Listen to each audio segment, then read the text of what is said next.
Cutting across live now to the press conference of the Aam Aadmi Party being conducted by Sanjay Singh. Delhi में आम आदमी party हारे चुनाव ताकि अरविंद केजरीवाल को हटाया जा सके। देखिए, दुर्गेश पाठक जी हमारी पार्टी के दिल्ली प्रदेश के को कन्वीनर हैं और उन्होंने कोई बयान दिया है तो वो झूठा बयान कतई नहीं देंगे, लेकिन उन सब बातों पे मैं अभी आधिकारिक रूप से कुछ नहीं बोल सकता। नेशनल एग्जीक्यूटिव में जब कोई फैसला होगा तो 4 तारीख को हम उसके बारे में आपको अवगत करा देंगे। अभी भी मैं पार्टी के अनुशासन, पार्टी की मर्यादाओं से बंधा हुआ हूं।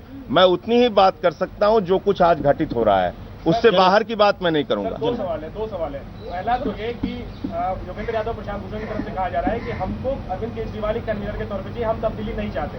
नंबर 1। तो अगर वो ऐसा ऑन रिकॉर्ड फिर से कहते हैं तो क्या तब भी उन पर कार्रवाई होगी? दूसरा सवाल कि आप चिट्ठी लीक की बात कह रहे हैं, एक चिट्ठी और लीक हुई है दिलीप पांडे की, जो भेजा गया था पंकज गुप्ता को और सीसी थे आशुतोष पर, तो वो चिट्ठी फिर कैसे लीक हुई और उसमें किसकी जिम्मेदारी? देखिए, पहली चीज तो ये समझिए कि ये चिट्ठियों के लीक, देखिए इतने कोई मूर्ख लोग नहीं है, सब समझते हैं। खासतौर से जो कार्यकर्ता है वो इन सब बातों को खूब समझता है। इन चिट्ठियों को लीक करने से और बार बार लीक करने से किसको कौन से किन लोगों को फायदा है, किन लोगों को नुकसान है, किन की छवि बनेगी, किन की छवि बिगड़ेगी, ये सारी समझदारी लोगों को है। अब किसने लीक किया वो तो एक चर्चा का विषय है, उस पर चर्चा होगी। लेकिन मेरा ये कहना है, मैंने सब चिट्ठियों की बात की। 7 पेज की योगेंद्र यादव जी की एक बार चिट्ठी लीक हुई, 4 पेज की मनीष सिसोदिया जी की चिट्ठी एक बार लीक हुई, एडमिरल रामदास जी की चिट्ठी लीक हुई, प्रशांत भूषण जी की चिट्ठी लीक हुई, दिलीप पांडे जी की चिट्ठी लीक हुई। इस प्रकार से चिट्ठी लीक होने की घटनाओं से पार्टी मजाक बनती जा रही है, मैं ये कह रहा हूं। सर, ऐसी खबरें आ रही है कि योगेंद्र यादव जी ने इस्तीफा भेजा है, तो इस पर क्या कहना चाहेंगे? देखिए, मुझे इस बात की कोई जानकारी नहीं है, तो उस पर कुछ बोलना मेरा ठीक नहीं। शरद, तो क्या जो 4 मार्च को मीटिंग हो रही है नेशनल एग्जीक्यूटिव, क्या सभी 21 मेंबर्स उसमें इनवाइटेड होंगे? सारे 21 मेंबर उसमें इनवाइटेड होंगे। जैसे एक राष्ट्रीय कार्यकारिणी की बैठक होती है उसी तरह से राष्ट्रीय कार्यकारिणी की बैठक होगी, उसकी औपचारिक सूचना जाएगी। जी, मैं आपसे ये पूछना चाहूंगा, आपको वो होर्डिंग याद होगा आम आदमी पार्टी का, काफी प्रसिद्ध, जिसमें जो कि पार्टी ऑफिसेज में भी लगा हुआ है कि अपने मन के कोने को अच्छे से टटोल कर देख लीजिए, कहीं कोई पद पाने की लालसा तो है नहीं, अन्यथा आप पार्टी में तोड़फोड़ करेंगे। आप ये बताइए कि ये जो मौजूदा विवाद है, यह क्या किसी लालच का परिणाम है, पद लोलुपता का परिणाम है? मैं इस पे भी कोई कमेंट नहीं करूंगा, लेकिन जो ये कुछ कार्रवाई हो रही है, ये जरूर इससे कार्यकर्ताओं में गलत संदेश जा रहा है, जरूर इससे लोगों में गलत संदेश जा रहा है। पद लोलुपता है या पद की लालच है, ये आप समझिए या आप आकलन कीजिए। अशोक, क्या दिल्ली में अगर फैसला 50-50 होता है तो नेशनल कन्वीनर को लेकर रायशुमारी होगी?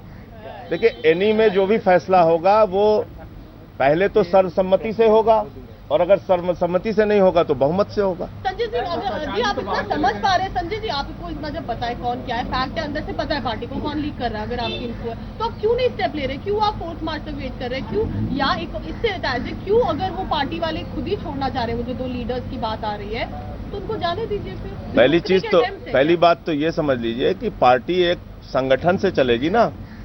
हम ऐसे तुरंत थोड़ी कोई फैसला ले सकते हैं। किसी को निकालने, किसी को रखने के लिए पार्टी की राष्ट्रीय कार्यकारिणी फैसला लेती है। वो राष्ट्रीय कार्यकारिणी मिलेगी, वो फैसला करेगी, वो विचार करेगी इस पर।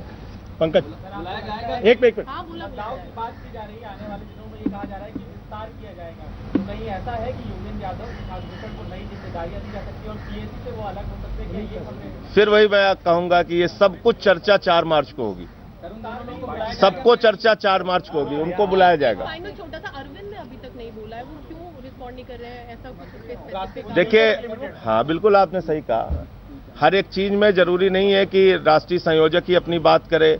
एक तरफ तो उस आदमी को बिल्कुल हटाने की मुहिम चल रही है, टारगेट का किया जा रहा है। कौन चला रहा है, नाम कहलवाने से मुझे कोई आपको फायदा नहीं हो जाएगा। और मैंने आपसे कहा ना कि ये बात भी आपके सामने मुझे करने की जरूरत न पड़ती अगर ये चिट्ठी लीक ना हुई होती। बड़े पीड़ित मन से, आहत मन से ये बातें करनी पड़ रही है, क्योंकि ये बार बार हो रहा है और बार बार इस तरह से पार्टी मजाक बन रही है। कार्यकर्ताओं में जो लोग अपना एक समय का रिक्शा नहीं चलाते हैं, वो पार्टी के लिए झंडा उठा के काम करते हैं, उनके दिल को ठेस पहुंचती है, इसलिए आपके सामने बात करनी पड़ रही है। वरना मैं एक ऐसा सिपाही हूं पार्टी का, 3.5 साल से अन्ना आंदोलन में भी था, और पार्टी में भी हूं, कभी पार्टी की मर्यादा को लांघ के मैंने कभी कोई बात नहीं की।